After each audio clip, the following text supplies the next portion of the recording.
بسم الله الرحمن الرحيم نحمده ونصلي على رسوله الكريم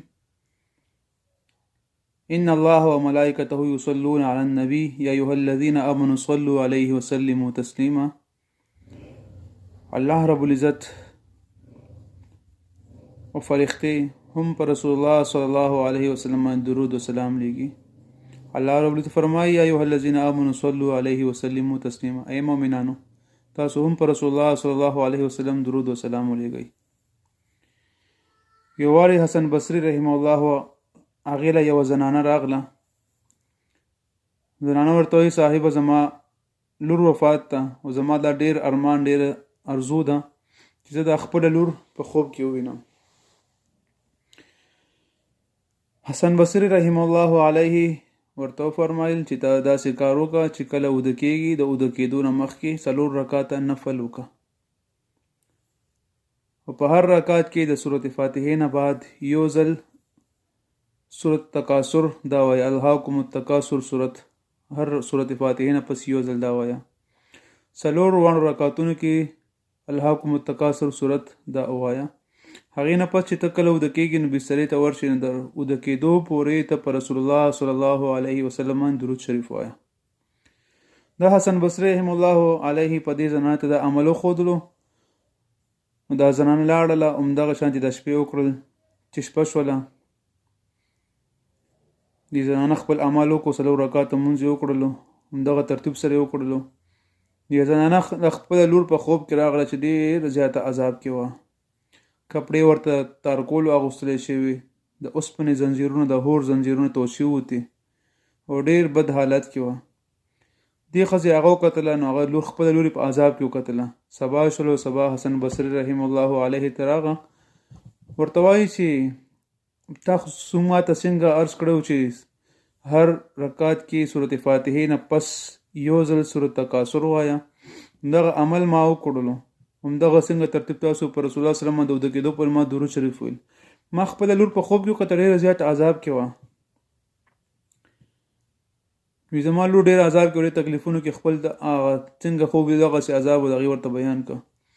دا ښځه حسن بصري رحمه الله علیه چې دا خبره وکړله، هغه ورته وویل چې ته صدقه ورکړه او درود شریف وایه. دا ښځه لاړله.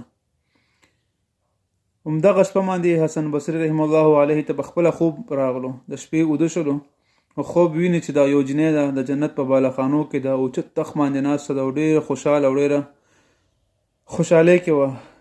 نو حسن بصري رحمه الله ته وایي اما تعرفوني، آیا ته ما نه پېژنې؟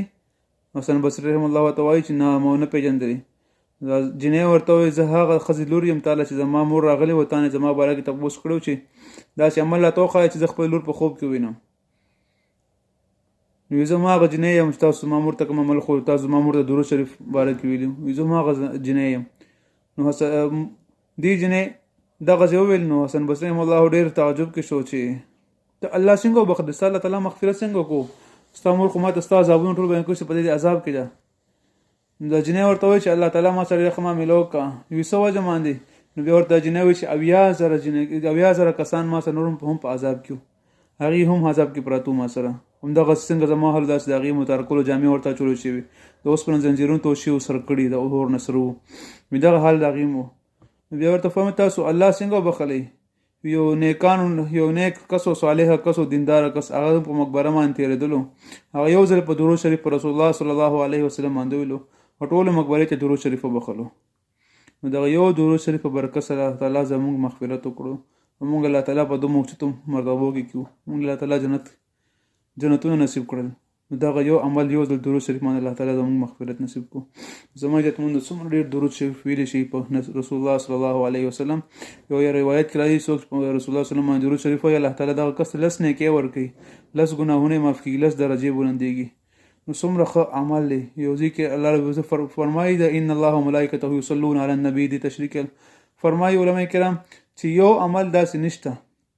نور پیغمبران تیر شوي په قرآن مجید کې د روژې، زکات، حج، جهاد ټول احکامات راغلي او ټول احکامات په امتونو باندې فرض وو. هر یو امتیانو کړي دي. یو کار کې الله تعالی په امتیانو سره شریک نه وو، خپلو بندګانو سره شریک نه وو، خو صرف واحد دا یو شی دی چې په دې کې رسول الله صلی الله علیه وسلم باندې درود شریف ویلو باندې الله رب العزت هم خپل بندگانو سره شریک دی. نو الله رب العزت فرمایي ان الله وملائکته یصلون، بشک الله تعالی او دغه فرښتې هم پر رسول الله صلی الله علیه وسلم درود او سلام لیږي. یا ایها الذین آمنوا صلوا علیه وسلموا تسلیما، ای ایمان والو تاسو هم پر الله فرمایي تاسو ای ایماندار هم پر رسول الله صلی الله علیه وسلم درود شریف ولېږئ، سلام پې ولېږئ. په دغه درود شریف کې الله جل شانه خپل د بندگانو سره شریک دی. دا عزت الله رب عزت صرف دا اعزاز دی بندگانو ته ورکړی دی او دا عزت او خاص اکرام رسول الله صلی الله علیه وسلم د پاره دی چې رسول الله صلی الله علیه وسلم درود شریف الله رب عزت خپل وایي، تاسو وایي، فرښتې هم وایي. الله تعالی موږ تاسو درود شریف وینم کې جوړ کړي. السلام علیکم ورحمت الله وبرکاته.